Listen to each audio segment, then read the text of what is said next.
With your vote, we're going to take back the Senate. We're going to win Ohio in November. We're going to win by a lot. You know, we're up like 16 or 18 points. I saw one. We're up 20 points in Ohio. And we're going to look at crooked Joe Biden, and we're going to say, Joe, you're fired. Get out of here. You've done a terrible job. All right, former President Trump at a fiery rally in Dayton, Ohio yesterday. Trump seeming more confident than ever. I mean, you could just tell he is got the crowd behind him, and he is fired up, to say the least, pulling ahead of President Biden nationally, 44 to 42%, according to just one recent YouGov Economist poll. But the question remains, will Trump be able to keep this early momentum as the race to the White House heats up? Here to break it all down for us is President of the National Federation of Republican Women, Julie Harris. Also joining us is senior writer at The Federalist, Benjamin Weingarten. Thank you both for joining us today. Julie, good morning. The 2024 presidential election may come down to a thin margin in the key swing states. According to another recent poll, former President Trump is leading President Biden in Arizona, Georgia, Michigan, Nevada, Pennsylvania, and Wisconsin. How significant is this?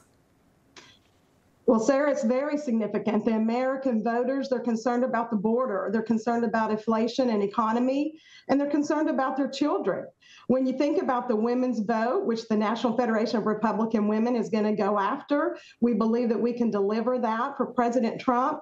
We want to feel safe and secure. We want the ability to feed our family, and we want the right to govern, or to parent our children without government interference. And so this is very significant. President Trump has a proven record, and I believe that that is why he's soaring in the polls.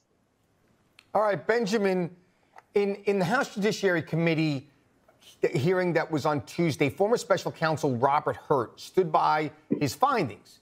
His report was that President Biden was holding on to classified documents, and the decision to not recommend criminal charges, he stood by that. Now, in that shocking report, he referred to Biden as a well-meaning elderly man with a poor memory. Now, is this really a man that the people want as president, well-meaning elderly man with a poor memory?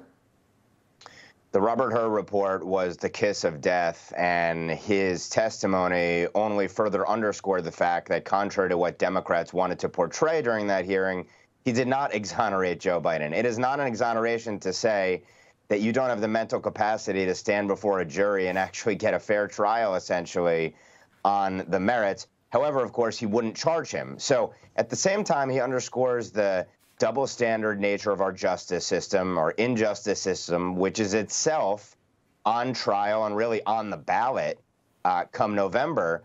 But by the same token, he does say essentially that Joe Biden is disqualified from standing trial. So I think, look, for the American people, when you talk about lack of cognitive ability combined with a total erosion of peace, insecurity in this country, and then the lack of prosperity to go with it, that's why you're seeing these polls, which I do think are meaningful from the perspective of, yes, we are months out from an election, but the margins here are like none we've seen going back to 2016 or 2020 as well. So that is very significant. I'd also say it's significant that you already had CNN dropping Oppo research on Aaron Rodgers, of all people. Why would CNN care about dropping Oppo research on Aaron Rodgers?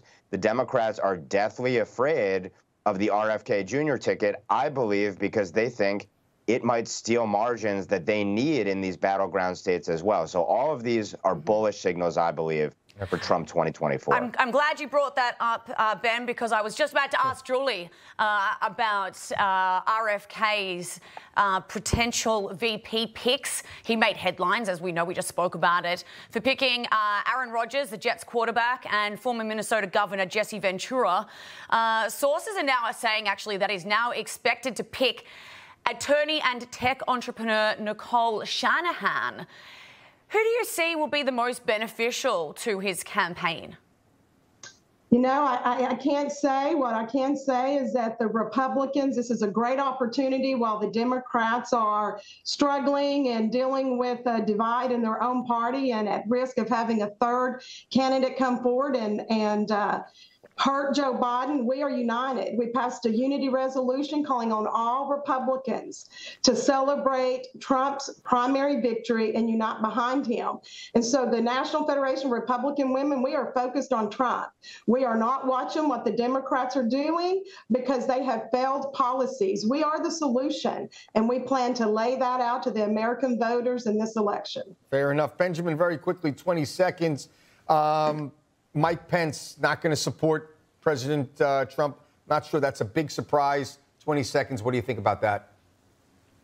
I think it's an unfortunate decision. There needs to be unity in this party. We have a binary choice in November between Joe Biden and Donald Trump. Every Republican and independents, to the extent they believe in peace and prosperity and that they've been eroded over the last 4 years, ought to be behind Donald Trump. But it's not surprising that there remain folks in the Republican Party who continued to the bitter end to oppose Donald Trump, despite the fact that he held up the mantle to the nth degree as a conservative Republican in the White House. All right, we do have to leave it there, unfortunately. Julie Harris and Benjamin Weingarten, thank you both so much for joining us this morning. Thank you. Yeah. All right, we're going to a break.